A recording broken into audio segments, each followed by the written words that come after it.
Bienvenidos a nuestro podcast La Biblia en un año, episodio 221. Nuestro devocional del día de hoy se titula 3 niveles de grandeza.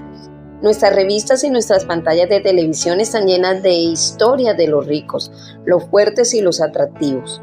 Nuestra cultura pone todas estas cosas en un pedestal y muchos de nosotros aspiramos a conseguirlas. No hay nada malo en estas cosas, pero no son el todo. El filósofo francés Blaise Pascal habló de 3 niveles de grandeza. En la primera categoría, denominada la de la grandeza física, lo superficial, se encuentra la riqueza, la fuerza y la belleza. Le sigue una segunda grandeza más alta, es la de los genios, la ciencia y el arte. La grandeza del arte de Miguel Ángel, la música de Bach o la brillantez de Albert Einstein. Esta es muy por encima de la grandeza física, pero de acuerdo con Pascal hay un tercer tipo de grandeza que está en el orden de la santidad. Hay una diferencia cualitativa infinita entre la segunda y la tercera categoría. El hecho de que una persona sea fuerte o débil, rica o pobre, altamente inteligente o analfabeta, no suma ni resta nada, porque la grandeza de esa persona está en el plano diferente y casi infinitamente superior. Es un nivel que podemos alcanzar cualquiera, el de ser grande en el orden de la santidad. La palabra santo significa santificado, santísimo, santidad. Aparece más de 500 veces en la Biblia. Dios es santo. Él te da su Espíritu Santo para santificarte y estás llamado a compartir su santidad. La palabra santo significa los benditos. En el Nuevo Testamento se aplica a todos los cristianos. Tú estás llamado a ser santo. Eso lo podemos encontrar en el primer libro de Corintios, capítulo 1, versículo 2. La santidad es un don que recibes cuando pones tu confianza en Jesús y recibes su santidad y el don del Espíritu Santo. Procura vivir una vida santa en respuesta agradecida al don de Dios por medio de la imitación de Jesús en el poder del Espíritu Santo. Vamos a estar leyendo el Salmo 93, versículos del 1 al 5, para poder entender un poco más lo que estamos hablando. Lo vamos a estar leyendo en la nueva traducción viviente, NTV. Dice la palabra de Dios así: el Señor es Rey, se viste de majestad. Ciertamente el Señor se viste de majestad y está armado con fuerza. El mundo permanece firme y no puede ser sacudido. Tu trono, Señor, permanece desde tiempos inmemorables. Tú mismo existes desde el pasado eterno. Las aguas crecieron, oh Señor, los diluvios han rugido como truenos. Las inundaciones elevaron sus impetuosas olas, pero más poderoso que el estruendo de los mares enfurecidos, más potente que las rompientes olas en la orilla, el Señor, quien está en lo alto, es más poderoso que estos. Tus leyes soberanas no pueden ser modificadas. Tu reino, oh Señor, es santo por siempre y para siempre. Amén. Qué lindo salmo que acabamos de leer. Y el primer punto, según este salmo que acabamos de leer, es Santo Dios. Santo Dios. Dios es el creador de todas las cosas, pero también está aparte del mundo que ha establecido. Dios es el creador de todas las cosas, pero también está aparte del mundo que ha establecido. Es más grande y más majestuoso que toda la creación, más que el estruendo de las muchas aguas. El punto culminante del elogio del salmista se centra en la santidad de Dios. Concluye: oh Señor, tus mandamientos son muy firmes. La santidad es el adorno eterno de tu templo. El templo era un edificio hermoso e impresionante, pero el salmista reconoce que la santidad de Dios es la verdadera belleza y gloria interior del templo. Vamos a estar orando. Señor, te damos alabanza en la belleza de tu santidad. Solo tú eres santo, santo, santo y todopoderoso, Señor Dios, todo omnipotente, grande, maravilloso. Amén. Vamos a estar leyendo también primer libro de los Corintios, primera carta a los Corintios, capítulo 5, versículos del 1 al 13. En la Nueva Traducción Viviente, NTV, dice la palabra de Dios así: Pablo condena el orgullo espiritual. Me cuesta creer que lo que me informan acerca de la inmoralidad sexual que hay entre ustedes, algo que ni siquiera los paganos hacen, me dicen que un hombre de su iglesia vive en pecado con su madrastra. Ustedes están muy orgullosos de sí mismos. En cambio deberían estar llorando de dolor y de vergüenza y echar a ese hombre de la congregación. Aunque no estoy con ustedes en persona, sí lo estoy en el espíritu y como si estuviera ahí. Ya emití mi juicio sobre ese hombre. En el nombre del Señor Jesús. Ustedes deben convocar a una reunión de la iglesia. Yo estaré presente en espíritu igual que el poder de nuestro Señor Jesús. Entonces deben expulsar a ese hombre y entregárselo a Satanás para que su naturaleza pecaminosa sea destruida y él mismo sea salvo el día de que el Señor vuelva. Es terrible que se jacten sobre dicho asunto. ¿No se dan cuenta de que ese pecado es como un poco de levadura que impregna toda la masa? Desháganse de la vieja levadura, quitando ese perverso entre ustedes. Entonces serán como una nueva masa preparada sin levadura, que es lo que realmente son. Cristo, nuestro Cordero Pascual, ha sido santificado por nosotros. Por lo tanto, celebremos el festival, no con el viejo pan de perversidad y maldad, sino con el nuevo pan de sinceridad y verdad.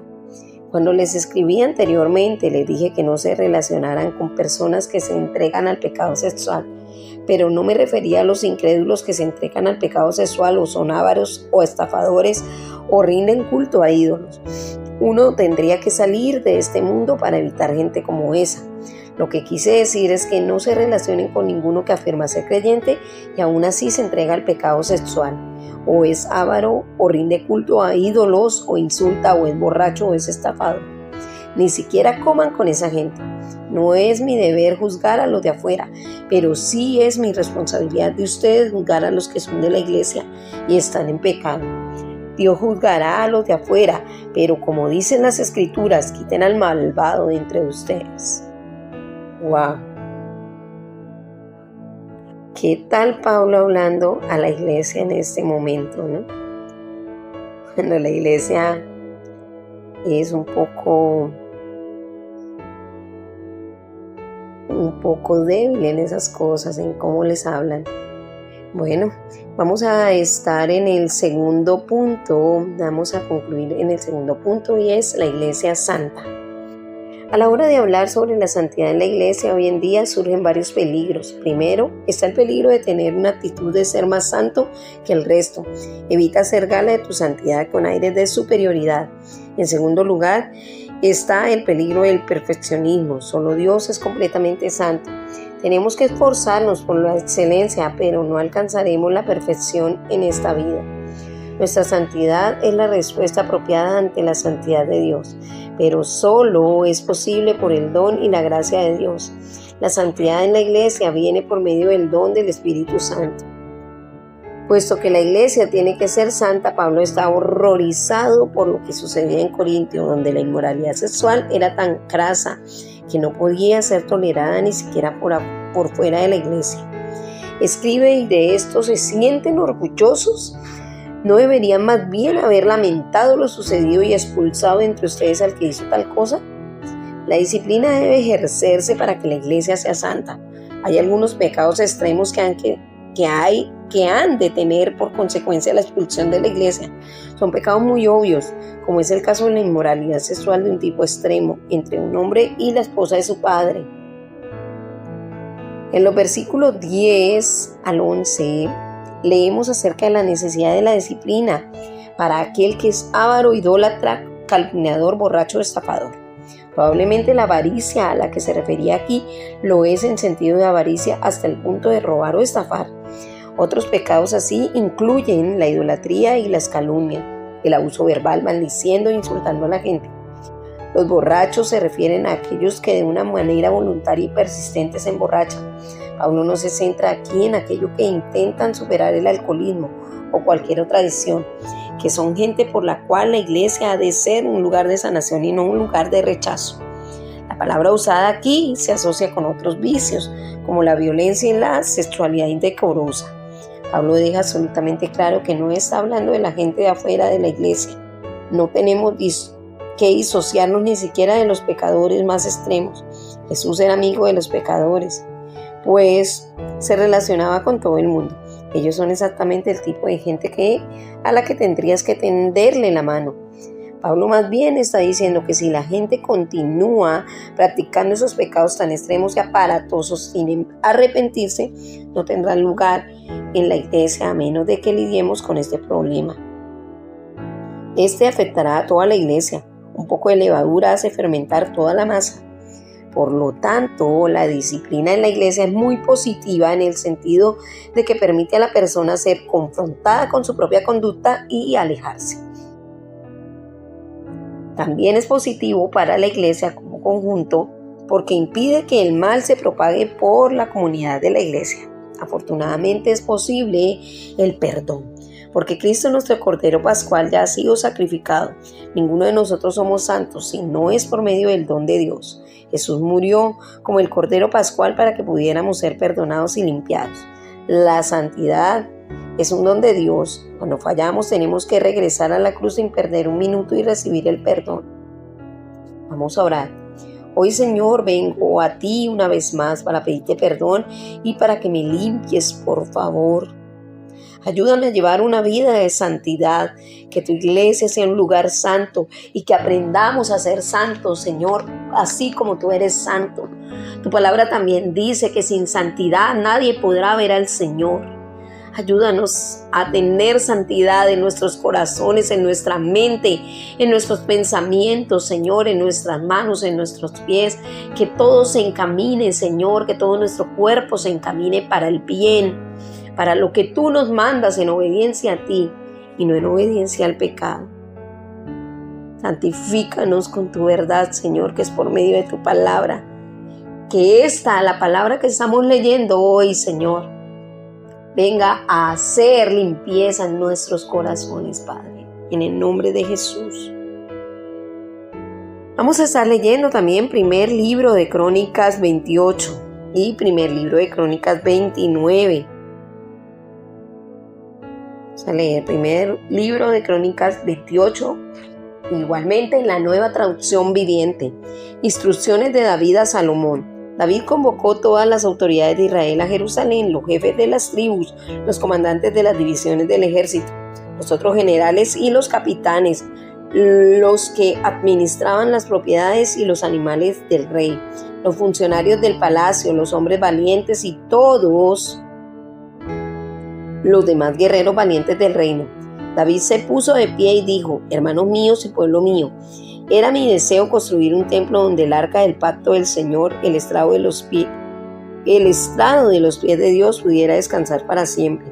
Hice los preparativos necesarios para construirlo, pero Dios me dijo: tú no debes edificar un templo para honrar mi nombre porque eres hombre de guerra y has derramado mucha sangre. Sin embargo, el Señor Dios de Israel me eligió a mí de entre de toda la familia de mi padre para ser rey sobre Israel para siempre, pues Él ha elegido a la tribu de Judá para gobernar, y de entre las familias de Judá eligió a la familia de mi padre. De entre los hijos de mi padre, el Señor le agradó hacerme a mí rey de Israel. De entre mis hijos, porque el Señor me ha dado muchos, eligió a Salomón para sucederme en el trono de Israel y para gobernar el reino del Señor. Me dijo: tu hijo Salomón edificará mi templo y sus atrios, porque lo he elegido como mi hijo y yo seré su padre. Y si él sigue mis mandamientos y ordenanzas, obedeciéndolas como lo hace hasta ahora, haré que su reino perdure para siempre. Así que ahora con Dios como nuestro testigo y a la vista de todo Israel, la asamblea del Señor, les doy este encargo: asegúrense de obedecer todos los mandamientos del Señor su Dios, para que esta buena tierra siga en su posesión y las dejen para sus hijos como herencia permanente. Y tú, Salomón, hijo mío, aprende a conocer íntimamente a Dios, al Dios de tus antepasados. Adóralo y sírvelo de todo corazón y con una mente dispuesta, pues el Señor ve cada corazón y conoce todo plan y pensamiento. Si lo buscas, lo encontrarás, pero si te apartas de él, te rechazará para siempre. De modo que toma esto en serio. El Señor te ha elegido para construir el templo con su santuario. Sé fuerte y haz su trabajo. Entonces David le dio a Salomón los planes para el templo y sus alrededores, que incluían la antesala, los depósitos, las habitaciones de la planta alta, las habitaciones interiores y el santuario interior, el cual era el lugar de la expiación.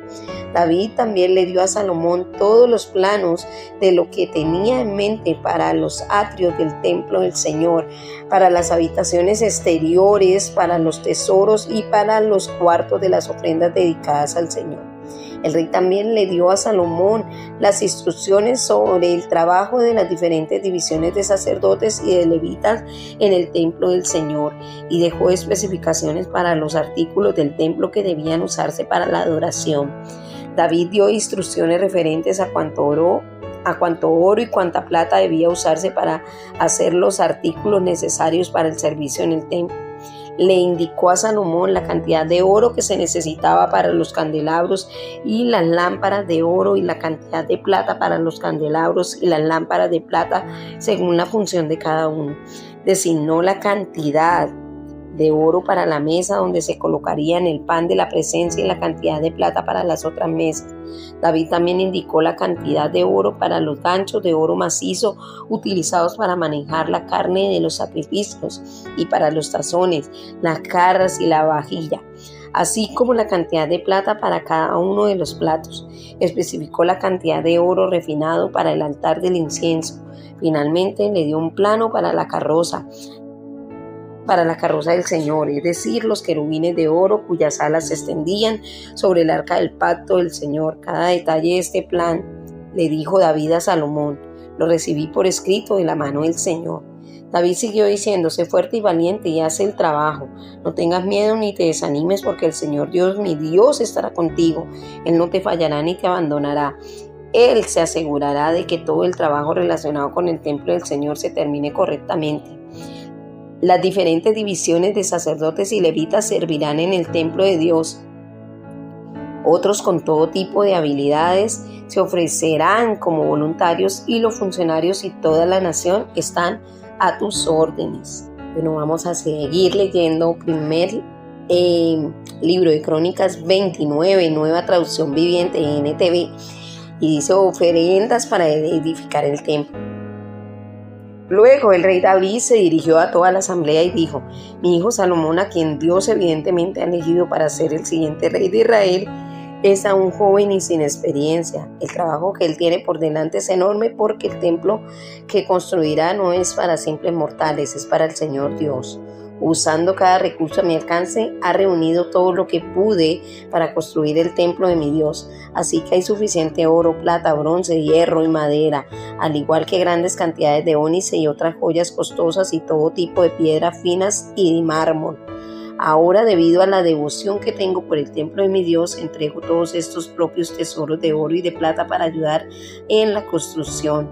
Esto es además de los materiales de construcción que ya ha reunido para su santo templo. Dono más de 102 toneladas de oro de Ofir y 238 toneladas de plata refinada para recubrir las paredes de los edificios y para los demás trabajos en oro y plata que harán los artesanos. Ahora bien, ¿quién de ustedes seguirá mi ejemplo y hoy darán ofrendas al Señor? Entonces los jefes de la familia, los jefes de las tribus de Israel, los generales y los capitanes del ejército y los funcionarios administrativos del rey, todos ofrendaron voluntariamente para la construcción del templo de Dios. Donaron alrededor de 170,000 toneladas de oro, 10,000 monedas de oro, 340 toneladas de plata, 612 toneladas de bronce y 3,400 toneladas de hierro. También construyeron con gran cantidad de piedras preciosas que se depositaron en el tesoro de la casa del Señor, al cuidado de Jehiel, un descendiente de Gersón. El pueblo se alegró por las ofrendas, porque había dado libremente y de todo corazón al Señor, y el rey se llenó de gran gozo.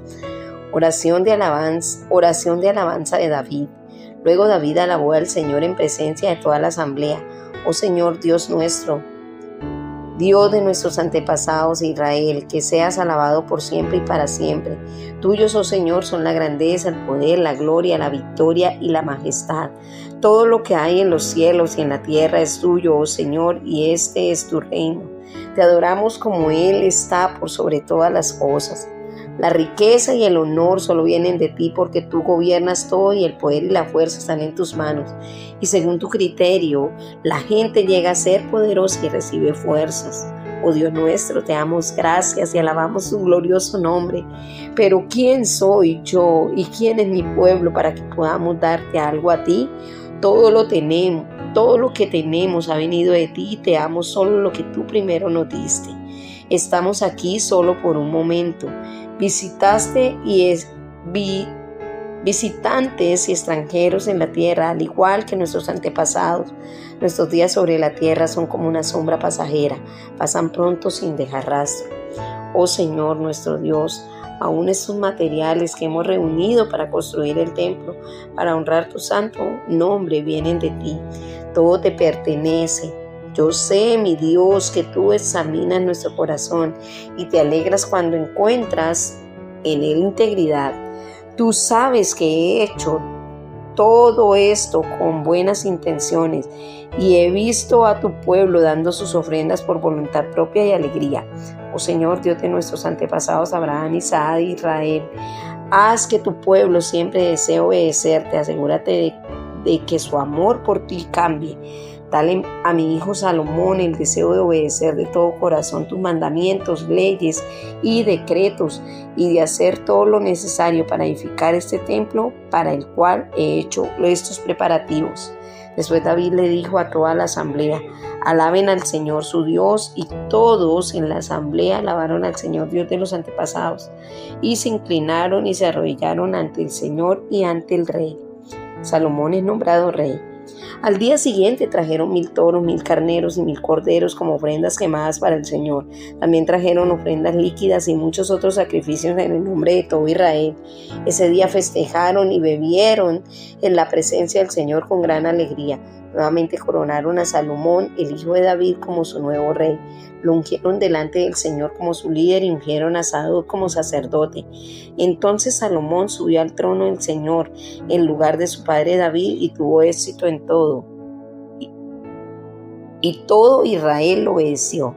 Todos los oficiales, los guerreros y los hijos del rey David juraron lealtad al rey Salomón. Así que el Señor exaltó a Salomón, a los hijos de todo Israel, y le dio un esplendor real, aún mayor que el de cualquier otro de los reyes anteriores de Israel. Resumen del reinado de David. David, hijo de Isaí, reinó sobre todo Israel durante 40 años. Reinó sobre Israel 7 años en Hebrón y 33 en Jerusalén. Murió en buena vejez, habiendo disfrutado de larga vida, riquezas y honor. Después de su hijo Salomón gobernó en su lugar. Todos los acontecimientos del reinado de David, de principio a fin, están escritos en el registro de Samuel el vidente, en el registro de Natán el profeta y en el registro de Gad el vidente.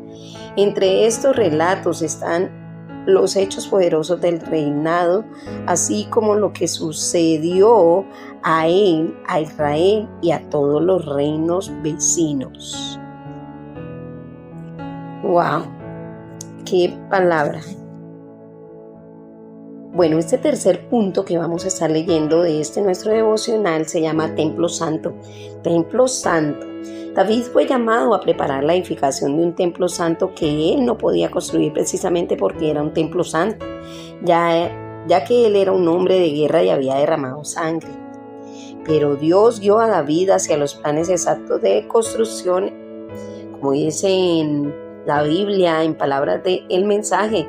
Dios guió a David poniendo los planos en su mente por medio del Espíritu Santo. Así es como Dios suele guiarnos, presentándonos razones en la mente para que actuemos de una manera determinada. David confió el trabajo a su hijo Salomón. Lo llamó a servir a Dios de todo corazón y con buena disposición, pues el Señor escudriña todo corazón y discierne todo pensamiento.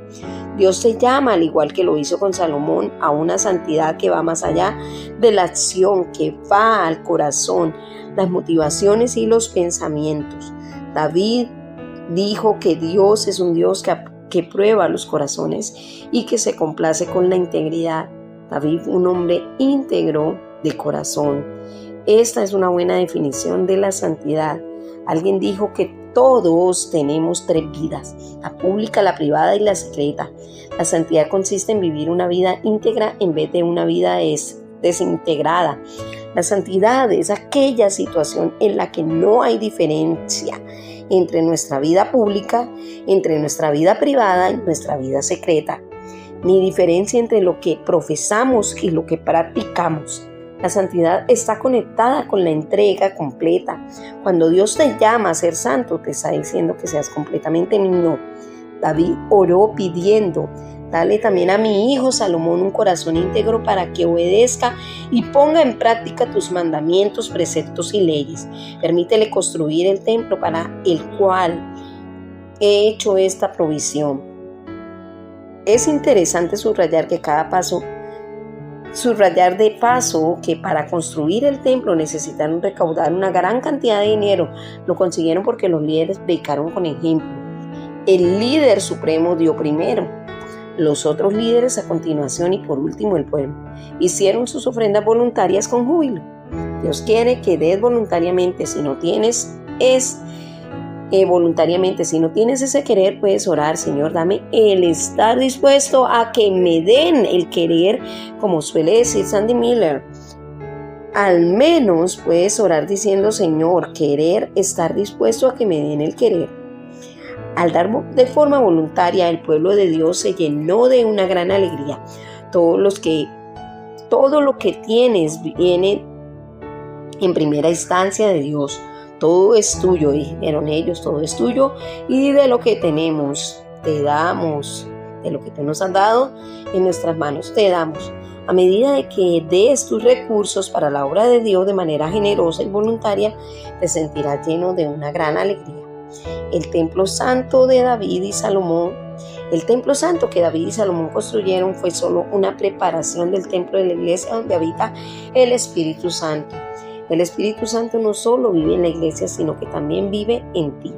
Tu cuerpo es templo del Espíritu Santo. Eso lo pudimos encontrar en primera carta de los Corintios, capítulo 6, versículos del 19 al 20. Vamos a orar. Señor, te pido que me llenes hoy de tu Espíritu Santo y que me ayudes a ser santo como tú eres santo. Ministrame con tu Espíritu Santo y ministra tu iglesia, Señor, para que algún día podamos estar contigo, Señor, porque tu palabra lo dice, Señor, que tú vienes por una iglesia sin mancha y sin arruga. Ayúdanos, oh Dios, a ser hijos tuyos sin mancha y sin arruga, y que podamos obedecerte en todos nuestros caminos, hasta el día que tú nos llames a estar en tu presencia. Amén. La pastora Pipa añade, primer libro de Crónicas 29, versículo 9, la parte B. Estaba muy contento de poder dar voluntariamente sus ofrendas al Señor. Siempre me asombra la provisión de Dios y la increíble generosidad del pueblo de Dios. Hemos visto una y otra vez la extraordinaria provisión de Dios para la obra de la iglesia justo cuando las cosas aparecen imposibles. No creo que le agradezcan lo suficientemente a Dios por su increíble generosidad. Bueno, estas fueron las palabras de la pastora Pipa. Y acordándonos, hemos terminado nuestro devocional, acordándonos que este devocional fue escrito por el pastor Nicky Gumbel y la pastora Pipa de Gumbel de la iglesia HTV en Londres, y que la voz que dio vida a este devocional fue la voz de Angélica Rojas.